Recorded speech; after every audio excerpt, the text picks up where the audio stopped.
크래프톤, 사큐 어닝서프의 52주 신고가. 크래프톤이 깜짝 실적을 발표하면서 52주 신고가를 갈아치웠다. 29일 마켓포인트에 따르면 오전 9시 33분 현재 크래프톤은 전 거래일 대비 2.38% 오른 21만 5,500원에 거래되고 있다. 특히 크래프톤은 장 초반 22만 9천원까지 오르며 52주 신고가를 찍었다. 크래프톤이 강세를 보인 배경에는 지난해 4분기 시장 기대치를 웃도는 깜짝 실적을 냈기 때문이다. 앞서 크래프톤은 지난 26일 지난해 4분기 연결 기준 영업이익이 1,643억 원으로 전년 동기보다 30.3% 늘었다고 공시했다.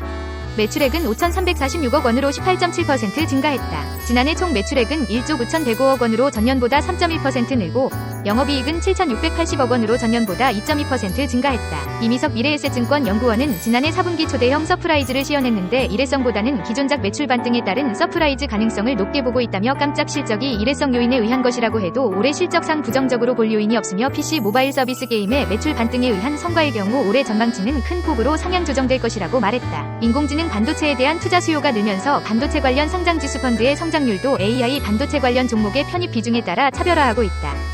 국내 상장 ETF 가운데 엔비디아의 편입 비중이 높은 한국판 SMH에 투자 자금이 몰리고 있다. 삼성자산운용은 29일 KODEX 미국 반도체 NB ETF의 연초 이후 개인 순매수 규모가 135억 원으로 국내 상장 반도체 ETF 중 최대라고 밝혔다.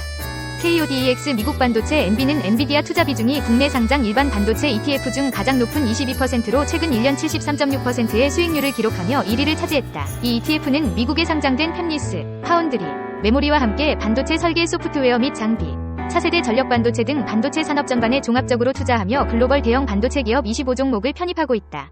엔비디아 22%, TSMC 9%, 브로드컴 6%, AMD 6%, ASML 5% 등의 투자에 AI 반도체 관련 기업들의 비중이 상대적으로 높다.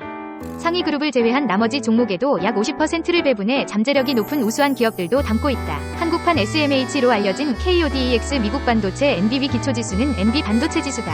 이 지수는 약 18조 원 규모에 달하는 미국 최대 반도체 ETF인 SMH와 동일하다. 지난 2021년 NB 반도체 지수를 추종하는 SMH가 ICE 반도체 지수를 추종하는 SOXX를 역전해 전세계 최대 반도체 ETF로 등극하면서 필라델피아 반도체 지수를 추종하는 SOXQ와도 큰 규모 차이를 보이고 있다. NB 반도체 지수의 경우 종목별 최대 투자 한도가 8%인 일부 반도체 지수들과 달리 핵심 기업을 약 20% 비중까지 집중 편입할 수 있어 산업을 주도하는 리딩 기업에 압축적으로 투자할 수 있다는 점이 차별점이다. 실제 3년 전 엔비디아의 비중은 7%대였지만 이 같은 방법론에 힘입어 20%대까지 상승하며 반도체 산업의 변화를 반영하고 있다. 한동훈 삼성자산운용 매니저는 SMH ETF가 우수한 수익률을 바탕으로 미국에서 글로벌 반도체 투자의 표준으로 여겨지는 것처럼 KODEX 미국 반도체 NB ETF 또한 탁월할 성과를 거두며 미국 반도체 투자를 고려하고 있는 투자자들이 좋은 반응을 얻고 있다며 지금의 AI 반도체 핵심 기업은 물론 향후 포스트 AI 반도체 기업에도 선제적으로 투자하기 원하는 투자자들에게 좋은 투자 상품이 될 것이라고 밝혔다. 코스피가 29일 개인과 기관 투자자의 매수에 힘입어 장 초반 강보 압세를 보이고 있다. 이날 오전 9시 41분 기준 코스피는 전 거래일보다 13.47포인트 오른 2492.03을 나타내고 있다. 지수는 전장보다 12.37포인트 오른 2490.93으로 출발해 오름세를 유지하고 있다. 서울 외환시장에서 원달러 환율은 전 거래일 종가보다 2.2원 오른 1338.5원에 개장했다. 직전 거래일 뉴욕 증시에서 다우존스 30산업 평균 지수는 전장보다 0.16% 올랐으며 스탠더드앤드푸어스 500 지수와 나스닥 지수는 각각 0.07%,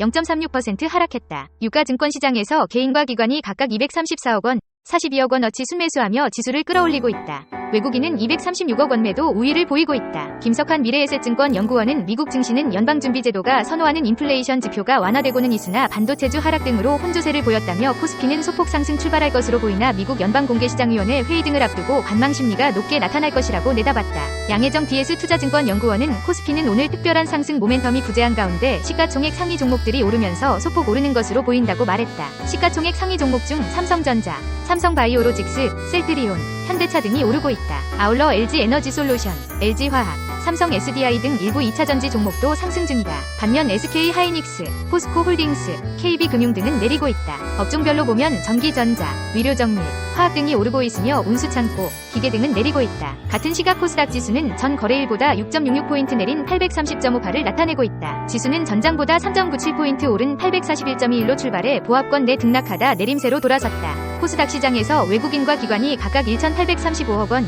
670억 원어치 순매도하며 지수를 끌어내리고 있다. 개인은 2,722억 원어치 순매수하며 지수 하단을 지지하고 있다. 시총 상위 종목 가운데 에코프로 BM, 에코프로 등 2차전지 종목을 비롯해 HPSP, 리노공업 등이 하락 중이다. HLB, 셀트리온제야, 알테오젠 등은 오르고 있다. 초전도체 테마주가 하락하고 있다. 29일 마켓포인트에 따르면 이날 오전 9시 40분 신성 델타테크는 전 거래일보다 2.23% 하락한 87,500원에 거래되고 있다. 덕성은 2.40%, 서남은 2.18% 하락하고 있다. 앞서 하태경 국민의힘 의원은 지난 24일 초전도기술의 연구와 산업발전을 촉진할 목적으로 초전도기술 촉진법안을 발의했고, 이후 초전도체주가 급등세를 보이기도 했지만 이날 하락세를 보이고 있다. 이 법안은 초전도 기술의 효과적인 연구 개발, 인력 및 인프라 지원, 그리고 국제협력을 포괄적으로 지원하는 것을 목표로 한다. 포스뱅크가 코스닥 상장 첫날인 29일 장 초반 2배 넘게 오르면서 더블은 달성했으나 이후 기세가 꺾이면서 따더블 달성은 어려울 전망이다. 이날 오전 9시 43분 기준 포스뱅크는 공모가 대비 27,750원 오른 45,950원에 거래되고 있다. 포스 및 키오스크 전문기업인 포스뱅크는 2003년 설립됐으며 포스기 제조를 주력 사업으로 영위한다. 포스뱅크는 포스기에 탑재되는 소프트웨어도 자체 개발에 사용하고 있다. 포스뱅크는 이달 5일에서 11일까지 진행된 기관 투자자 대상 수요 예측에서 839.03대 1의 경쟁률을 기록했다. 총 2,104개의 국내외 기관이 참여했으며 공모가는 희망 범위 상단을 초과한 18,000원으로 확정했다. 지난 17일부터 18일까지 진행된 일반 투자자 대상 공모주 청약에서는 1,397.07대 1의 경쟁률을 보였다. 청약 증거금으로 총 2조 3,592억 원이 몰렸다. 포스뱅크는 이번 공모 자금으로 생산라인 증설 및 자동화 SMT 생산라인 신설, 신제품 개발, 소프트웨어 개발 등에 사용할 계획이다. 이스라엘과 팔레스타인 무장단체 하마스의 전쟁 이후 미군 사망자가 처음 발생하면서 중동 지역의 긴장감이 고조되자 석유 관련주들이 장 초반 강세다. 29일 마켓포인트에 따르면 흥구석유는 이날 오전 9시 50분 기준 전 거래일보다 1,250원 오른 11,670원에 거래되고 있다. 이밖에 한국석유공업, 중앙에너비스, 대성산업 등도 일제히 오르고 있다. 이는 이스라엘 하마스 전쟁 이후 첫 미군 사망에 따라 중동 지역의 긴장감 고조하면서 원유 공급이 원활하지 않을 수 있다는 우려가 투자 심리에 영향을 미친 것으로 풀이된다. 앞서 조 바이든 미국 대통령은 28일 성명을 통해 시리아 국경에 가까운 요르단 북부 미군 주둔지 타워 22가 전날 밤 무인기 공격을 받아 미군 3명이 숨지고 다수가 다쳤다고 발표했다. 바이든 대통령은 공격에 대한 책임을 묻겠다고 밝히면서 중동 확전 우려는 고조되는 상황이다. 이에 국제유가도 상승하고 있다. 이날 오전 9시 기준 아시아 거래에서 국제유가의 벤치마크 북해산 브레트유 선물은 전 거래일보다 1.5% 상승한 배럴당 85달러를 기록하고 있다.